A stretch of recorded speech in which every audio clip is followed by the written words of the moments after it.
These words from Ralph Waldo Emerson, as I recall in his essay on friendship.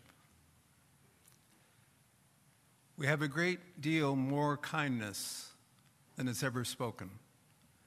The whole human family is bathed with an element of love like a fine ether. How many persons we meet in houses whom we scarcely speak to, whom yet we honor and who honor us. How many we see in the street or sit with in church, whom though silently we warmly rejoice to be with. Read the language of these wandering eye-beams. The heart knoweth.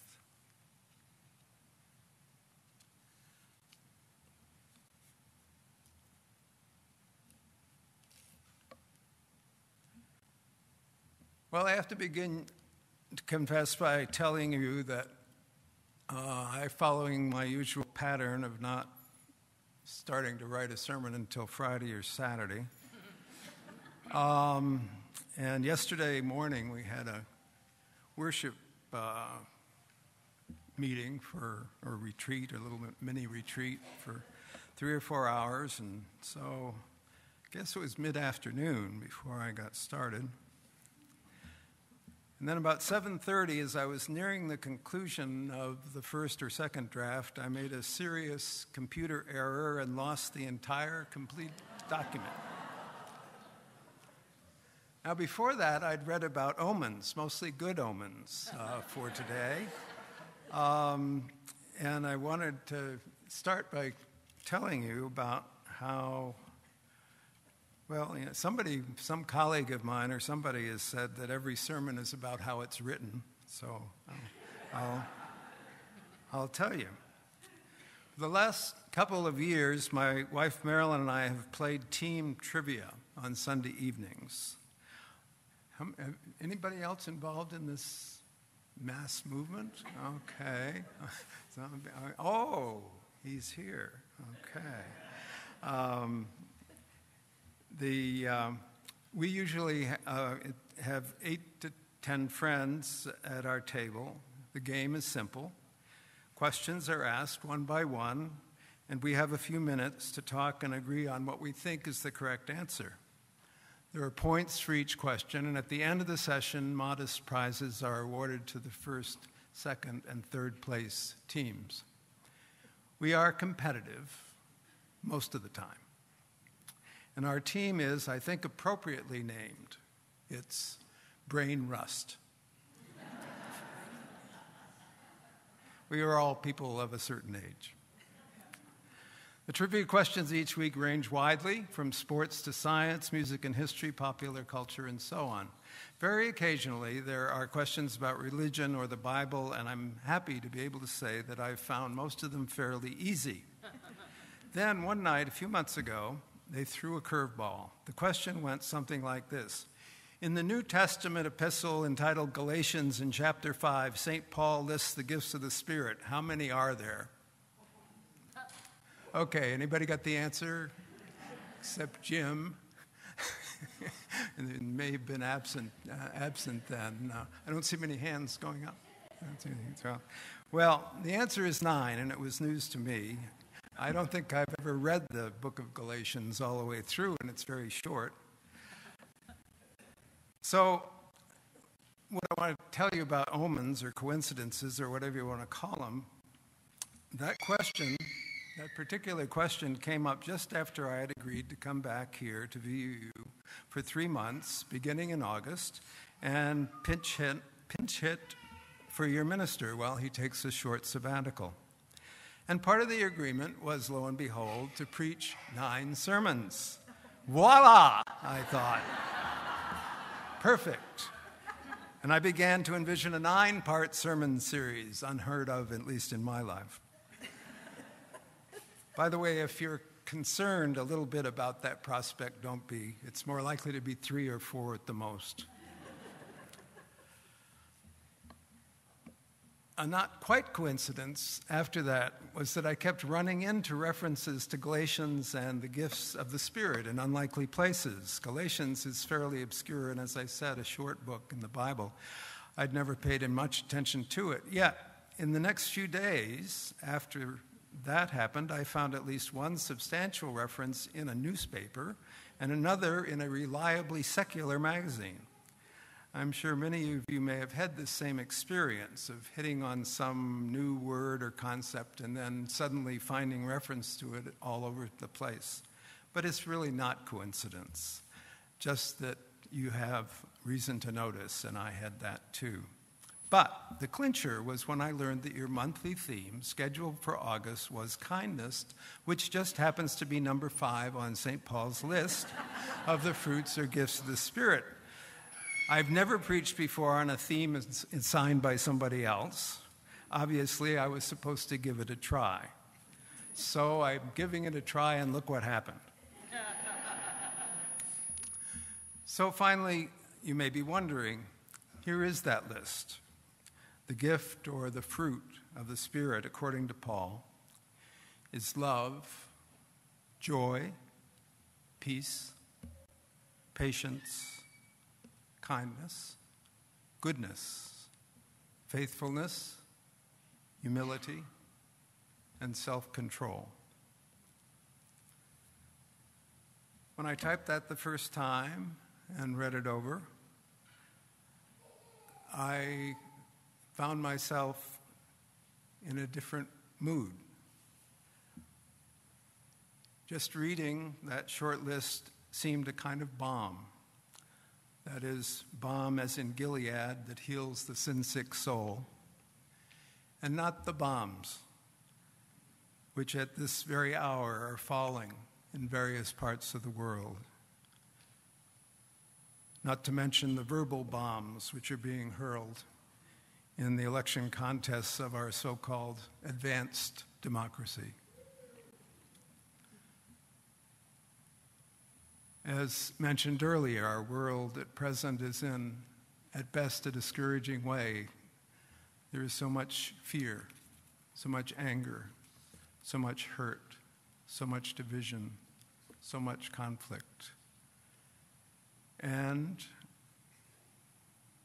perhaps it can feel overwhelming at times. Now, words alone cannot do much.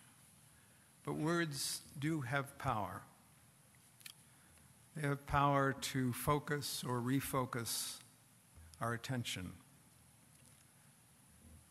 And explaining my experience in the initial attempt at this sermon, there are words that sound like a promised land, a very different world. So let's read them again now. Let our minds and hearts focus on them. The fruit of the Spirit is love, joy, peace, patience, kindness, goodness, faithfulness, humility, and self-control. But the promised land still seems far away. One of my favorite old Peanuts cartoons has Charlie Brown explaining to Linus that in a few 100 million years the sun is going to explode and shatter the planets. And Linus replies, "That's terrible, Charlie Brown. What can we as individuals do?" Well, that question does have an answer, actually, a simple one. Whether the threat is far away or very much at hand, we do what we can do. Though we may not be able to do much about many things, that is not an excuse for doing nothing. And I am very well aware, as I join you again for a brief time, the many of you who are doing just that, doing what you can. Whether you're in your professions or in your volunteer service working with others, you are doing what you can to make the lives of others better and helping to shape a better world. That's kindness. I also know how discouraging and frustrating that can all be at times, and yet you carry on in your endeavors, which is all to the good. It also seems to me that it is fortunate that the Olympics have begun just now. There are those, I'm sure, who will complain that it's just a distraction and entertainment and escape from reality, but I think it is rather a symbol of the world as we would like it to be, and not as it is. With the nations in a common endeavor, individuals and teams vying in clean competition to be the best that they can be, aiming for the highest. These are all part of what is called the Olympic spirit. So now we're back to that word, spirit, and the gift or fruit that it bears, and of kindness in particular. Now, kindness may seem like a little thing when it is placed on a list with such large and all-encompassing words like love and peace and joy. But a lot of little things add up. Similar to what we used to call common courtesy, which unfortunately seems to be increasingly uncommon, even the simplest acts of kindness are important. Holding a door open, carrying packages for someone overburdened, or even just greeting them with a warm smile. Such things matter, not only because they're helpful in some small way, but because they remind us that there is always something we can do for someone, that is, for someone else. I ran across a quote written by a fairly bright man that doesn't mention kindness directly, but does bring to fore the singular importance of its source, the source of kindness, the life lesson that we exist for other people. Here are his words. How strange is the lot of us mortals. Each of us is here for a brief sojourn, for what purpose we know not, though we sometimes think we sense it. But even without deeper reflection, one knows from daily life that one exists for other people. First of all, for those upon whose smiles and well-being our own happiness is wholly dependent. And then for the many, unknown to us, to whose destinies we are bound by the ties of sympathy. 100 times every day I remind myself that my inner and outer life are based on the labors of others, living and dead, and that I must exert myself in order to give in the same measure as I have received and am still receiving. These are the words of Albert Einstein. He grew up in a time and culture quite different from our own. What he seems to have learned from his early childhood and going forward, both by precept and perhaps more important by example, those smiles and sense of well-being, the knowledge that one is loved, led to his deeply rooted certainty that we exist for others, not only ourselves. And from that root, kindness is nurtured. I'm not sure that everyone is as fortunate as he to have been raised in such a way.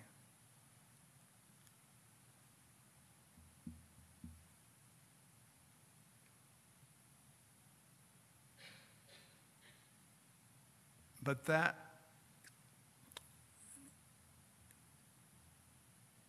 desire to help others,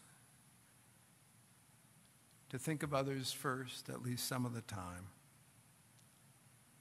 is the important thing, because kindness, like all authentic virtues, has to be learned. There's no kindness gene. Over the years, I've been collecting a list of what I call underappreciated values. Kindness has been on my list for a long time, but as far as I can remember, and I've looked back over the records, I've never preached on it before. So then it occurred to me that maybe what I'm actually making is a list of virtues that I myself have underappreciated. The fact, as I have discovered in the last week or so, A great many people have had very appreciative things to say about our theme. Among them, the Dalai Lama. If you've read, how many people actually read that thing that comes out? Fess up, fess up. Okay, so I can use a quote. I think it's in that, but I had it in my computer already. Dalai Lama said in 1993, "This is my simple religion. There is no need for temples, no need for complicated philosophy. Our own brain, our own heart is our temple. The philosophy is kindness." And in what is possibly the shortest and most succinct thought that he ever wrote, the novelist William James, famous for tomes, said, "Three things in human life are important. The first is to be kind. The second is to be kind. And the third is to be kind." And one more intellectual heavyweight, late in life, Aldous Huxley, great humanist, wrote what sounds like a confession. He wrote, "It is a bit embarrassing to have been concerned with the human problem all one's life and find at the end that one has no more offer by way of advice than try to be a little kinder." And in fact, on his deathbed, his last words were that, "Let us be kinder to one another." Oh, I've run out of pages. Saved by the bell. Saved with the bell. No, there is another page here, but it's mostly gibberish. And here's my punchline that I was sure I would use. I'm going to be very kind to you. A very short sermon, right? Not really that short, but if my wife were here, she would say it's too long. It's always too long. I do want to get into just a little bit of some somewhat stickier ground. That when that passage, when I go back to it, the thing is I see it saying is that these 9 virtues are something that we are given, that we receive. And I think this is our a very Unitarian kind of tendency. We think we're the source of everything. That if anything's going to get done, we got to do it, and yesterday, and that kind of thing. We're defined by activism, and you have to bear with me a little bit on this. But I think what happens, and we do participate in this. I mean, I believe that acts of kindness beget acts of kindness. That if you live in an environment like apparently Einstein did, that people were caring for other people, that enriches your kindness quotient. But it really is something that we catch. It's contagious. But the essence of kindness, as Einstein's quote said, that here's another way of putting it. In some circumstances, not always, we care more about somebody else's needs than our own. And the gift we receive from that is a gift of both judgment and empathy, not sympathy, empathy. The ability to both judge the circumstances accurately and see that the other's real need is met. I think this sounds complicated, but in reality it can happen almost unnoticed when a hand reaching to a fevered brow affords all that is needed in that moment. Or, as happened as I was writing this essay, my wife brought some soup into my study, anticipating my need. That was just after the crash. And then to conclude, this is a lovely moment in a life that I've found somewhere years ago and have always liked. Just a moment in a long-term friendship. Here's the quote.